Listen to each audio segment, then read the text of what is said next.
안녕하십니까, 박사입니다. 마크롱은 독일과 영국을 배신했고 이제 우크라이나 문제를 놓고 푸틴과 거물급 정치 공방을 벌이려 하고 있습니다. 문제는 파리가 진정으로 모스크바와 대화를 재개하려는 의도가 있는지 여부가 아닙니다. 핵심은 주요 EU 국가들의 대러시아 전선이 무너지고 유럽에서 푸틴과 대화하려는 사람들이 줄을 서고 있다는 사실이 드러나면서 모스크바가 이득을 보고 있다는 점입니다. 프랑스는 이태리, 스페인 등 소외되고 싶지 않은 다른 나라들에게 본보기를 보이며 이 대열에 가장 먼저 합류하기를 결정했습니다. 파리의 이러한 움직임은 단순한 제스처가 아니라 방향 전환의 신호입니다. 프랑스 대통령실을 인용한 AFP 통신에 따르면 파리는 에마뉴엘 마크롱 대통령과 블라디미르 푸틴 대통령 간의 회담을 조만간 개최하는 방안을 검토할 예정입니다. AFP는 엘리제궁을 인용해 크렘린궁이 공개적으로 이러한 움직임을 지지하는 것은 고무적인 일이라면서 앞으로 며칠 안에 협상을 진행할 최적의 방법을 결정할 것이라고 보도했습니다. 스펙테이터지도 마크롱의 말이 맞다면서 유럽은 푸틴과 대화해야 한다고 전했습니다. 당연한 방향을 잘 정했다는 논조였습니다. 마크롱은 지난 EU 정상회담을 언급하며 프랑스를 비롯한 여러 국가가 브라셀과 베를린이 러시아에 돈 2,100억 유로를 빼돌리는 것을 막았다고 자랑한 바 있습니다. 마크롱은 또 미국이 유럽 국가들을 배제한 채 러시아와 우크라이나 사태 해결 조건을 논의하는 현재 협상 방식은 최적의 방식이 아니라고 말했습니다. 파리는 우크라이나 사태를 이용해 모스크바와 대화를 재개하려 하고 있습니다. 2022년의 경우 프랑스는 러시아가 궁지에 몰렸고 심각한 문제에 빠졌기 때문에 더욱 강경하게 대응해야 한다고 확신했다가 이번에는 입장을 바꿨습니다. 파리는 지금 러시아가 승리했다고 보고 있습니다. 우크라이나 사태에서 모든 것을 얻은 미국은 키예프와 거리를 두고 있으며 심지어 유럽을 적대시하기까지 했습니다. 예전에 독일은 경제를 책임졌고 프랑스는 핵무기로 안보를 담당했습니다. 게다가 미국은 유럽을 보험처럼 지켜줬지만 이 구도가 허물어졌습니다. 미국은 중국을 견제하기 위해 철수하고 그린란드를 EU에서 압박하려 하고 키예프와의 관계도 악화되고 있습니다.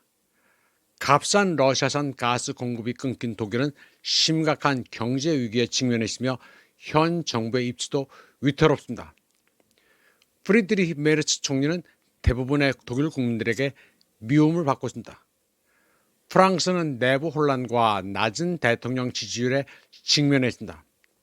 마린 르펜이 이끄는 국민연합은 현재로서는 2027년 봄에 집권할 준비를 하고 있습니다. 브뤼셀의 독일 로비 세력이 러시아에 대한 근거 없는 두려움을 이용해 독일을 중심으로 한 초강대국으로 EU를 변모시키려는 계획은 프랑스의 중요성과 위험을 떨어뜨릴 공산이 큽니다. 이런 상황에서 기회주의자라 악명 높은 프랑스 마크롱은 분명한 결론을 내린 것 같습니다.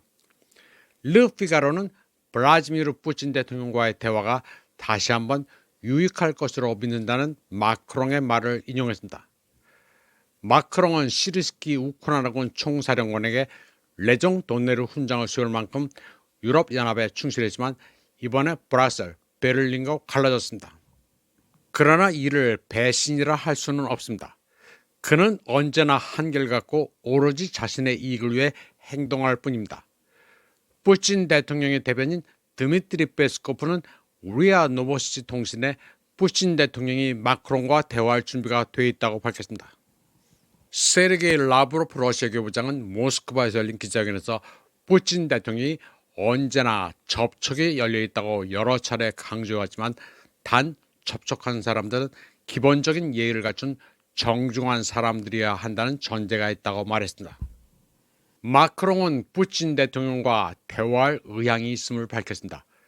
프랑스는 선제적으로 방향을 바꾸고 있으며 마크롱이 푸틴 대통령에게 전화를 거는 것은 유럽과 국제정세에서 소외되는 것을 피하기 위해서입니다.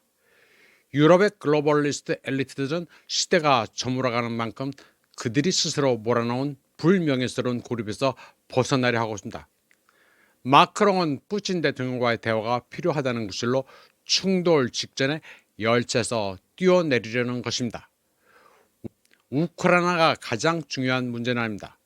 모스크바는 지지율이 형편없는 프랑스 지도자에게 스타머와 메르스를 붙잡아 오라고 강도편에 설 기회를 주는 것입니다. 이는 EU 주요 국가들이 더 이상 우크라이나에 대해 통일된 입장을 취하지 못하게 된다는 것을 의미합니다. 이태리는 러시아와의 관계 유지를 더욱 강력하게 원하고 있으며 스페인과 벨기에도 이를 지지할 것입니다. 또 헝가리, 슬로바키아, 체크, 몰타 등도 마찬가지입니다. 프랑스 측은 마크롱과 푸틴의 회담 발표를 통해 파리가 협상의 규칙을 받아들였으며 훈계나 도덕적 비난 없이 대등한 조건에서 협상이 진행될 것임을 시사했습니다. 그러나 지난번 마크롱 대통령이 크렘린 방문 당시 두 정상이 5m 거리를 두고 회담했던 것을 떠올려 볼 필요가 있습니다. 유럽 동맹국들을 버리고 국내에서 자신의 평판을 지킨 마크롱의 사례는 전염성이 강할 수 있습니다. 영국 언론, 특히 파이낸셜 타임즈는 그가 이 대가를 치러야 할 것이라고 맹렬히 비난하고 있습니다. 영국인들의 분노는 이해할 만합니다. 그들은 키예프에 막대한 투자를 해왔기 때문입니다. 이제 더 많은 EU 회원국들이 동참할수록 러시아에게는 더 유리해집니다. 가장 큰 패자는 이미 명백해졌습니다. 바로 우르줄라 폰데어 라이엔 유럽연합 집행위원회 위원장과 메르츠 독일 총리입니다. 빌트지는 이미 외교 정책을 중시하는 총리 시대가 도래했는지 의문을 제기하면서 메르츠 총리가 유럽 지도력에 대한 야망을 포기해야 할지도 모르겠다고 결론지었습니다. 특히 여론조사기관 인사의 조사에 따르면 독일인의 23%만이 그를 지지하는 반면 68%는 불만을 표명했다는 점을 고려하면 더욱 그렇습니다. 벌리너 차이뚱도 메르츠 총리가 유럽에서 고립돼 있다고 확인했습니다. 이번 방송은 여기까지 하겠습니다. 시청해주신 여러분 감사합니다.